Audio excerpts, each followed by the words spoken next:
অভিশাপ কি কখনো মিথ্যে হয়, নাকি তা চাপা থাকে মনের গভীরে, পুরনো কবরের নিচে বাতাসের চেনা ঘ্রাণে? চুপ করে লুকিয়ে থাকে বহু যুগের অন্ধকার। মানুষ ভুলে যায়, কালের নিয়মটা ভোলে না। একটি প্রাচীন পাণ্ডুলিপি, যার পাতায় জমে আছে শতাব্দীর ধুলো। অক্ষরগুলো মৃত, তবু মনে হয় যেন কিছু বলছে। কেউ কি কখনো আবার তাকে জাগাবে?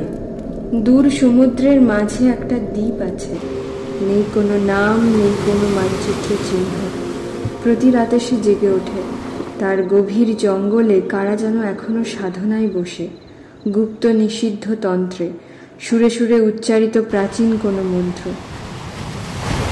একদিন এক নির্জন গ্রন্থাগারে একজন তরুণ পাঠক খুলে ফেলল সেই পাণ্ডুলিপি। পাতা উল্টে যেতেই ঘরে হাওয়া থেমে গেল, আলো নিভে এলো। কোনো এক অচেনা শক্তি যেন জেগে উঠল তার ছোঁয়ায়। ঠিক সেই সময় দূর দ্বীপে তান্ত্রিকদের চোখ খুলে গেল। তারা বুঝল বন্ধনের শিকল ভাঙল।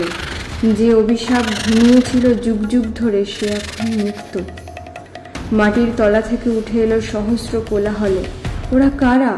অতৃপ্ত ইচ্ছাগুলো যেন হেঁটে বেড়াতে লাগলো শহরের অলিতে গলিতে। আকাশ রক্তাভ, হাওয়ায় যেন এক অচেনা গন্ধ, বুক ভারী হয়ে আসে। পুরনো মন্দিরের গায়ে আগুন লেগেছে। নরকঙ্কাল সব প্রেত পিশাচের দল জন্ম নিচ্ছে আঁধারের কোলে। আর তখনই প্রশ্নটা জেগে ওঠে, কে রক্ষা করবে এই পৃথিবীকে? অভিশাপ যারা জাগিয়েছিল তারা এখন নিখোঁজ। আজ সভ্যতা শুধু চেয়ে দেখছে, তার গৌরব ক্রমশ ধ্বংসের দিকে এগোচ্ছে, ধীরে কিন্তু নিশ্চিতভাবে। একটি পাণ্ডুলিপি, এক দ্বীপ আর এক রহস্য, যা কিনা শেষ করে দিতে পারে সম্ভাবনার সমস্ত পথ। নাকি এই প্রশ্নটাই থেকে যাবে চিরকাল উত্তরহীন?